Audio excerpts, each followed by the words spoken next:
সবাই অনেক খুশি। আমরা দেশের জন্য ছাত্ররা এত কিছু করতেছি, সাধারণ জনগণ অনেক খুশি। স্টুডেন্টরা ফুল ঘাট দিতেছে রোডের ভিতরে, মানে দাঁড়াতে দিচ্ছে না। আমরা সকাল থেকে এই যে যাচ্ছি, সবাই ট্রাফিক কন্ট্রোল করতেছি। অনেকে আমাদের রুলস মানছে, অনেকে মানছে না। এই যে চিল্লাতে চিল্লাতে গলা ভেঙে গেছে, এরকম একটা অবস্থা। সবাইকে সচেতন হতে হবে। অনেকে বলছে এইগুলো ঠিক না, তোমরা মেয়ে মানুষ বাসায় চলে যাও। এইটা তো ঠিক না, দেশ স্বাধীন করছি আমরা। আন্দোলন প্রতিটা দিন ছিলাম আন্দোলনে। এখন যদি ট্রাফিকের সময়, ক্লিনিং এর সময়, পেন্ডিং এর সময় না থাকি তাহলে কি হবে? দেশ গঠনে ভূমিকা রাখতে আমার এত ভালো লাগছে, বলে বোঝানোর মতো না।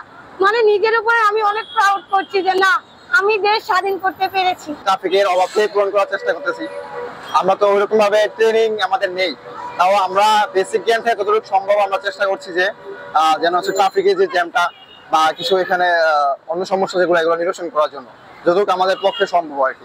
প্রথম দিন দেখলাম যে আমাদের বলে জ্যাবরা ক্রসিংটা ফলো করছে, ফুটপাথ ইউজ করতেছে, কিন্তু দু একদিন গেল, আজকে আসার পর দেখি যে অনেকে হচ্ছে এটা ফলো করতেছে না।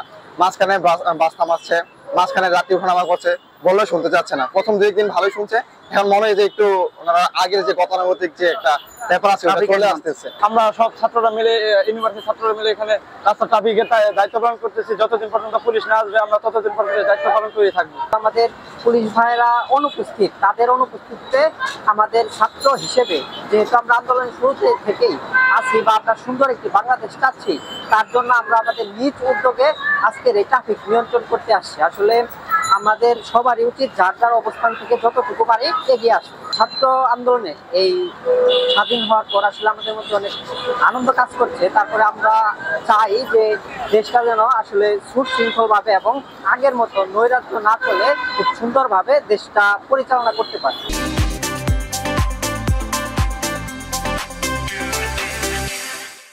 সাধারণ সমাজকে অনেকেই হচ্ছে পাবলিক যারা আছে আমাদেরকে অনেক সাহায্য সহযোগিতা করতেছে। তারা আমাদেরকে খাবার দিয়ে, পানি দিয়ে, জুস টুস যা আছে দিয়ে আমাদের রোদের জন্য ছাত্র আমাদেরকে দিয়ে যাচ্ছে, তারা আমাদেরকে ভালোভাবেই ইয়ে করছে। আর হচ্ছে কালকে থেকে যখন আমরা কালকে আমাদের হচ্ছে ভিড় অনেক ছিল, মানে স্কুলের ছাত্র গাড়ি যদি ধরেন গাড়ি হচ্ছে 20টা থাকে, তাহলে ওই জায়গায় স্টুডেন্ট হচ্ছে গিয়া 40 জন, ঠিক আছে, ডাবল হয়ে যাচ্ছে। কিন্তু আজকে থেকে যেহেতু সেনাবাহিনী নিষেধ দেওয়ার কারণে আজকে থেকে আমাদের হচ্ছে শুধু ভার্সিটির ছেলেপেলে আমরা দেখতে পাচ্ছি। সবাই অনেক খুশি। আমরা দেশের জন্য ছাত্ররা এত কিছু করতেছি, সাধারণ জনগণ অনেক খুশি।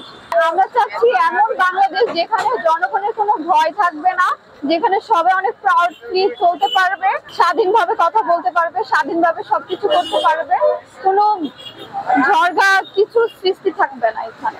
আমরা চাই হচ্ছে বৈষম্য বিরোধী বাংলাদেশ গড়ে তোলার জন্য, যেখানে কোনো ধরনের দুর্নীতি থাকবে না, কোনো ধরনের চাঁদাবাজি, কোনো ধরনের অন্যায় অবিচার থাকবে না। আমরা এরকম বাংলাদেশ চাই। আমরা তো রাইড শেয়ার করি, আগের চাইতে এখন একটু ভাড়া কম, অনেকটাই কম, রাস্তাঘাটে লোকজন খুব কম, অনেকের ভিতরে আতঙ্ক সৃষ্টি হয়ে গেছে, যার কারণে লোকজন বের হয় না, ওরকম ভাড়াও হয় না, টিপ মারতে পারে না। স্টুডেন্টরা ফুল ঘাট দিতেছে রোডের ভিতরে, যার কারণে দেখা যায় কোথাও দাঁড়াতে পারতেছি না, চলে যেতে হইতেছে। একটাই প্রবলেম হইতেছে, রাস্তায় কোথাও দাঁড়ানো যাচ্ছে না, মানে দাঁড়াতে দিচ্ছে না, যাত্রী ওরকম আসতেছে না। আমাদের দাবি যত তাড়াতাড়ি সম্ভব প্রশাসন ফিল্ডে নামবে, ওরা দেখবে, সবকিছু পরিচালনা করবে, ঠিক আছে, আগের মতো হয়ে যাবে সবকিছু, এটাই আমাদের দাবি।